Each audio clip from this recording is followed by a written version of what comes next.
Habacuc 3, parte 2. Oración de Habacuc. Tras la saturación y el congelamiento del sistema en la primera parte, donde la luz de la presencia suspendió el orden cósmico, la oración escala ahora de la contemplación a la cinética. Nos enfrentamos a la fase de ejecución. El administrador rompe el silencio, del tiempo detenido para hollar la tierra y trillar los colectivos humanos, separando la esencia del diseño original del residuo de la Matrix. Versículo 12. Con ira hollaste la tierra, con furor trillaste las naciones. Tras la detención de los astros en el verso anterior, el relato desciende ahora al plano histórico. El texto usa hollar, término fuerte, para señalar que Dios no simplemente camina, sino que imprime su autoridad sobre la tierra.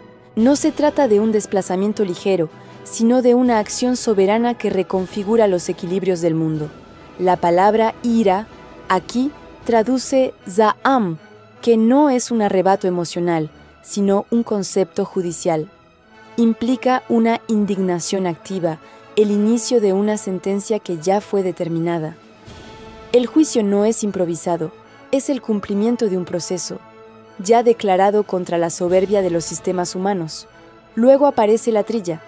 Trillar, dush, no es destruir al azar, sino aplicar presión para separar.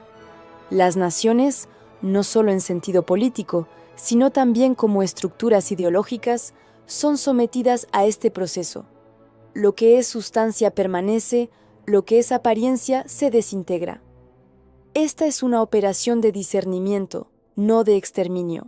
Y si observamos los valores numéricos, el texto se confirma a sí mismo.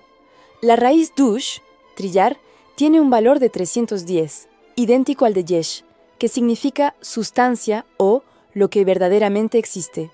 Trillar es, literalmente, revelar lo real. Por otro lado, Goyim, naciones, suma 59, igual que Sanabe, cola. Aquello que parecía ocupar el frente queda en evidencia como lo último. Versículo 13. Saliste para socorrer a tu pueblo, para socorrer a tu ungido. Traspasaste la cabeza de la casa del impío, descubriendo el cimiento hasta la roca. El rescate del ungido y la decapitación del sistema. El cántico entra en su fase más directa. Se revela el propósito de la marcha divina. El verbo saliste, yatzata, marca el punto de activación. Dios no permanece en contemplación, interviene. Pero esta salida no es errática ni abstracta, es estratégica. En hebreo, socorrer, yesha, no significa simplemente ayudar, sino liberar eficazmente, abrir espacio donde antes había opresión. La escena abandona el plano cósmico y se vuelve quirúrgicamente precisa. La intervención tiene como objetivo proteger al pueblo y a su ungido, Meshiach, es decir, al colectivo portador del diseño y a su figura representante. El juicio no es genérico, el ataque va directo a la cabeza, Rosh, de la casa del impío, el centro de mando, la cúspide del sistema corrupto. Pero la acción no se detiene ahí. El texto declara que se descubren los cimientos, Yesod, hasta la roca, aunque en hebreo es literalmente hasta el cuello, Tzabar, imagen que implica una exposición total, desde lo más alto hasta lo más hondo. Es una auditoría integral. Se derriba el liderazgo y se revelan las bases invisibles que sostenían la opresión. Gematría confirmatoria. Si miramos los valores numéricos, el texto se afina aún más. El ungido, Meshiach, tiene valor 358. La serpiente, Nahash, también 358. Esta paridad no es decorativa, es estructural. El ungido aparece como el antídoto exacto para el sistema serpentino, el código de redención diseñado para neutralizar al sistema corrupto desde adentro. Traspasar la cabeza, entonces, es aplicar un contracódigo exacto sobre el núcleo de la distorsión. Además, el verbo socorrer, yesha, suma 380, mismo valor que Mitzrayim, Egipto, que en hebreo denota limitación o estrechez. Así, la salvación no es solo protección, es una expansión que revienta las limitaciones impuestas por el sistema impío. El número mismo revela la función, 380 combate 380. Liberar es romper las formas mentales, políticas y espirituales que enclaustraban la vida del pueblo. Este versículo no habla de castigo impulsivo, es cirugía estratégica. Se ejecuta una decapitación del sistema y una exposición fundacional, no como fin en sí mismo, sino como vía para rescatar lo que aún porta la sustancia del diseño original. Versículo 14. Horadaste con sus propios dardos las cabezas de sus guerreros, que como tempestad acometieron para dispersarme, cuyo regocijo era como para devorar al pobre encubiertamente. La autofagia del sistema y la trampa del pobre. El juicio entra en su fase más quirúrgica.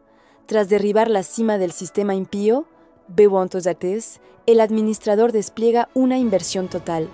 El enemigo, que había diseñado su ofensiva para destruir, traga su propia arma. El texto lo formula con precisión. Horadaste con sus propios dardos las cabezas de sus guerreros.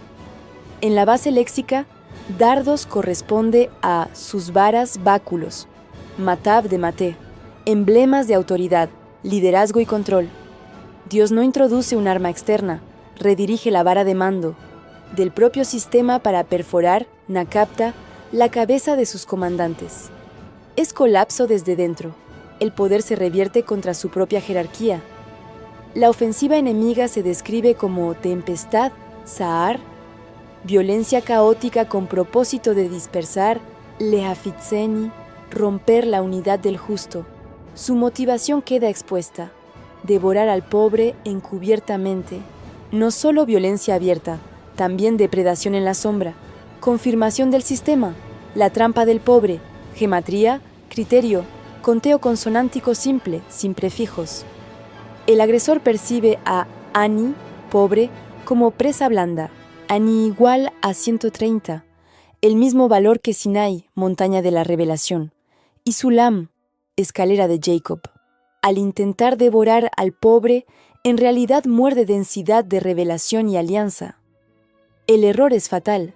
Lo que parecía frágil resulta ser un nodo de enlace con el cielo. El sistema no puede digerir lo eterno. La justicia no solo invierte la violencia, revela la naturaleza oculta de la humildad. Nota breve. Perazav puede leerse sus guerreros, jefes o sus aldeas sin muralla. En ambos casos se mantiene la reversión del instrumento, lo suyo lo atraviesa. Versículo 15. Caminaste en el mar con tus caballos, sobre la mole de las grandes aguas. El barro que esconde una estructura. La escena culmina con una imagen poderosa. El creador avanza sobre el mar con sus caballos. No es una postal poética, es una acción de dominio. La palabra hebrea utilizada aquí implica pisar con fuerza, como quien trilla en un lagar o tensa un arco. No es una caminata, es una compresión, una intervención directa sobre el caos.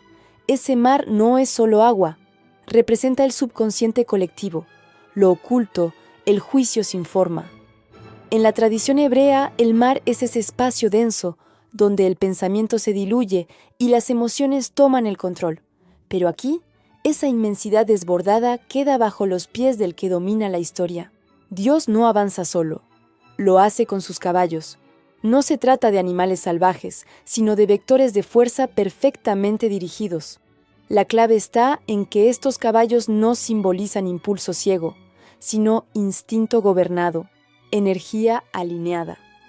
Son como Yosef, el justo que supo dominar sus pasiones y cabalgar sobre su deseo. Son como Sión, fuerza espiritual contenida y enfocada. Y lo más impactante viene al final, sobre la mole de las grandes aguas. La palabra traducida como mole es chomer. Significa arcilla, barro, materia sin forma. A simple vista es fango. Pero el texto guarda un secreto. En su raíz, esa materia encierra la misma estructura que da forma al cuerpo humano, al alma patriarcal de Abraham y a los mandamientos que construyen la vida. Lo que parecía caótico en realidad contiene la huella del diseño divino. Este versículo no habla de destruir el caos, habla de transformarlo. Dios no elude el barro, lo pisa, y al hacerlo, revela que aquello que parecía informe y peligroso es en realidad el soporte oculto de la misericordia, el ADN de una nueva realidad. Con este acto final se completa una secuencia. Primero, la marcha sobre las naciones para separar la ilusión de la sustancia. Después, el golpe quirúrgico al corazón del sistema impío y el rescate del ungido. Más tarde, la inversión de las armas. El enemigo queda perforado por su propia estructura. Y ahora, el caos se convierte en cimiento. El barro revela su arquitectura. El mar ya no amenaza, es plataforma. La tempestad ya no dispersa, es terreno pisado. El Creador avanza, y todo lo que parecía oscuro y sin sentido cobra forma y propósito. El campo de batalla ha sido estabilizado, y en el próximo versículo la atención ya no estará en el cielo, sino en el testigo humano. El profeta tiembla. Versículo 16. Oí, y se conmovieron mis entrañas. A la voz temblaron mis labios. Pudrición entró en mis huesos, y dentro de mí me estremecí. Si bien estaré quieto en el día de la angustia, cuando suba al pueblo el que lo invadirá con sus tropas. La pudrición, que era proximidad. La batalla ya no está afuera. Tras ver a Dios trillar el caos, Vt 15, el foco salta al cuerpo del profeta. El impacto ya no es geopolítico, sino biológico. El hardware humano intenta resistir un voltaje espiritual que lo supera. Oí, dice Habacuc, pero no es la mente la que reacciona, es el vientre. El término hebreo Bet en suma 61, igual que Ani, yo. Lo que tiembla no es un órgano, es el ego entero enfrentado a la presencia. Y luego, pudrición entró en mis huesos. La palabra usada, Rakav, suma 302, pero ese es también el valor de Karev, acercarse. El cuerpo siente que se descompone, pero el espíritu sabe, esto no es muerte, es proximidad. La luz está demasiado cerca y la materia vieja se está deshaciendo, y en medio del colapso, el milagro, estaré quieto. Esa quietud no es pasividad, es el código de Noaj. La raíz hebrea Noaj suma 58, igual que Yen, gracia. El profeta no huye, no grita, se alinea, y en esa alineación encuentra el único refugio verdadero. Este versículo enseña que solo quien deja que su ego se pudra puede acceder al espacio donde reina la gracia. La verdadera victoria no es resistir, es dejar que el viejo yo caiga, para que el espíritu pueda permanecer en pie. Versículo 17. Aunque la higuera no florezca, ni en las vides haya frutos, aunque falte el producto del olivo, y los labrados no den mantenimiento, y las ovejas sean quitadas de la majada, y no haya vacas en los corrales. El apagón del sistema de soporte. Después del colapso interno descrito en el versículo 16, ahora colapsa todo lo externo. La realidad entra en blackout. No es una simple crisis económica, es un apagón sistémico controlado, una simulación de vacío ejecutada por el arquitecto para probar la procedencia de la energía del profeta. ¿Viene de lo que lo rodea o de lo que habita en él? La caída es total y quirúrgica. Primero, lo simbólico.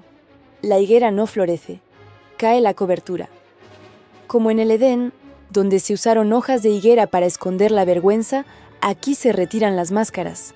Sin flor, sin decoro, sin defensa. Quedamos desnudos. La vid no da fruto. Se corta el suministro de placer, de dopamina, de vínculos sociales. No hay vino ni celebración, solo sobriedad forzosa. El gozo externo ha sido suspendido. El olivo falla. El aceite que da luz y unción no llega. La guía espiritual externa parece mentir. Es la noche oscura del alma, cuando todo lo que solía iluminar ya no funciona. Y luego, lo material. Los campos no producen alimento. Aunque se haya trabajado la tierra, no hay pan. La semilla no responde. El sistema no devuelve nada. Desaparecen ovejas y vacas. Se apagan el capital, la fuerza de trabajo, el banco y el motor. Todo lo que garantizaba tracción, fuerza o intercambio queda en cero. Códigos ocultos, gematría, TNA, higuera, es igual a 456, eco de Lebush, vestido. La identidad aparente se retira. Geffen, bit, tiene un valor de 133, el mismo valor que el Salmo 133. Mirad cuán bueno es habitar los hermanos juntos. Se fractura la conexión fraterna, el lazo horizontal. Este no es un versículo de ruina, sino de examen. El sistema ha sido puesto a cero para ver si el alma puede generar energía propia. No queda música, ni pan, ni máscaras, solo queda el yo y el silencio. Y justo ahí, en esa zona cero, el versículo 18 se eleva como un milagro, la decisión de alegrarse sin ningún motivo visible. La fe que no reacciona, sino que crea. Versículo 18. Con todo, yo me alegraré en Jehová y me gozaré en el Dios de mi salvación. La activación del generador interno. El versículo 17 fue el apagón del sistema. No queda fruto, ni luz, ni sustento. Pero ahora el profeta realiza una operación inesperada. En lugar de colapsar con el entorno, invierte el flujo. Habacuc declara: con todo, yo. Ahí comienza el milagro, activar la alegría desde la nada. Este versículo es un reactor de fusión espiritual. Genera energía interna sin depender de condiciones externas. El entorno ha muerto, pero el alma decide danzar. El punto de inversión, Ba'ani.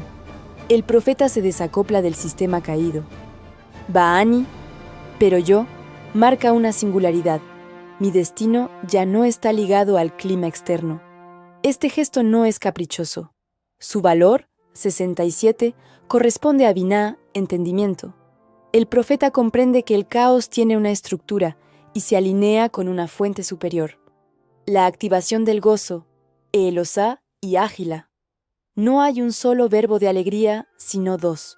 Elosá, 107, conecta con Beitzá, huevo. El gozo del potencial, de lo que está gestándose aunque no se vea. Aguilac, 43, conecta con Gadol, grande. La alegría como mecanismo de expansión. Donde antes había contracción por escasez, ahora hay dilatación interior. El cambio de fuente, Elohei Yishi. Antes falló el olivo y no hubo aceite, B17. Ahora, el profeta no espera que la materia reaccione, se conecta directamente con el Dios de mi salvación. Yishi suma 390, mismo valor que Shemen, aceite, y Shamayim, cielos. El aceite no viene del campo, sino del cielo. Síntesis. Este versículo revela la tecnología de la alegría como acto de ingeniería espiritual. El profeta no siente gozo porque todo va bien. Siente gozo para que todo vaya bien. Es una decisión, no una reacción. Un salto cuántico desde el vacío hacia la plenitud. Frases clave. El pero yo es el interruptor que desacopla mi alegría del clima. El gozo primero, la evidencia después. Sin aceite del olivo, recibo aceite del cielo. La alegría no niega el vacío, lo trasciende. Versículo 19. Jehová el Señor es mi fortaleza, el cual hace mis pies como de ciervas y en mis alturas me hace andar. Al jefe de los cantores, sobre mis instrumentos de cuerdas. Este versículo no es solo el cierre de un canto, sino la culminación de un proceso espiritual completo. El profeta que al inicio temblaba ante el juicio, versículo 16, y que eligió el gozo en el vacío, versículo 18, ahora declara algo inaudito, que camina con paso firme por encima del derrumbe. Lo primero que afirma es que Dios es su fortaleza. No se trata de una energía violenta o defensiva. Aquí, la fuerza se revela como un poder silencioso, que brota del reposo, como la cristalización de la quietud. En el lenguaje profundo del texto, esa fortaleza está íntimamente ligada a la gracia recibida, al descanso aprendido. Es la potencia de quien ha sabido esperar, sin desesperar. Esa fortaleza se traduce en una nueva manera de caminar. El profeta dice que se le han dado pies como los de una cierva, ligeros, estables, diseñados para terrenos difíciles. Ya no necesita que desaparezcan los riscos. Ha sido configurado para atravesarlos. Donde antes caía, ahora pisa con agilidad. Es una anatomía espiritual nueva, preparada para la verticalidad. Pero el verdadero giro está en el detalle. Me hace andar en mis alturas. No dice sus alturas, ni las alturas de Dios. Dice mis. Es una afirmación de posesión. Aquellos lugares que antes parecían imposibles, ahora forman parte de su jurisdicción. Las montañas que simbolizaban miedo se han convertido en plataforma. No es una huida mística, es el regreso con dominio. Ha conquistado la geografía de la amenaza y camina sobre ella. Y el versículo cierra con un movimiento inesperado. La experiencia no queda como secreto místico. El dolor, la visión y la transformación se convierten en música. Habacuc entrega esta partitura al director de los cantores para que sea interpretada con instrumentos de cuerdas. Lo que comenzó con queja termina con melodía. Y esa música no es lamento, es deleite. No porque no hubo sufrimiento, sino porque ese sufrimiento fue transfigurado. La propia estructura del texto lo insinúa. Las palabras clave del final, instrumentos, cuerdas, canto, no son decoración litúrgica, son la forma visible del proceso interior. Lo que fue presión se volvió canción. Lo que dolía, ahora vibra. Cierre del capítulo 3. La mutación completa. Habacuc 3 es el relato de una transformación radical. El profeta comienza temblando ante el caos y termina danzando sobre él. Pasa del colapso corporal, Vipo 16, al gozo sin causa visible, Vue 18, y de ahí a una caminata imposible, Vue 19. No es que las circunstancias hayan cambiado, es que él ha cambiado en medio de ellas. El algoritmo espiritual está completo. El juicio lo quebró por dentro. El silencio lo volvió permeable. La alegría lo reconstruyó. Y ahora, con pies nuevos, camina en alturas que antes le eran inaccesibles. Pero lo más importante es que no se queda con la experiencia. La convierte en una melodía pública. La historia no termina en trauma, sino en canto. La partitura está escrita, pero no cerrada. El siguiente compás le corresponde al lector. El profeta no fue rescatado del mundo, fue rediseñado para habitarlo de otro modo. Amén.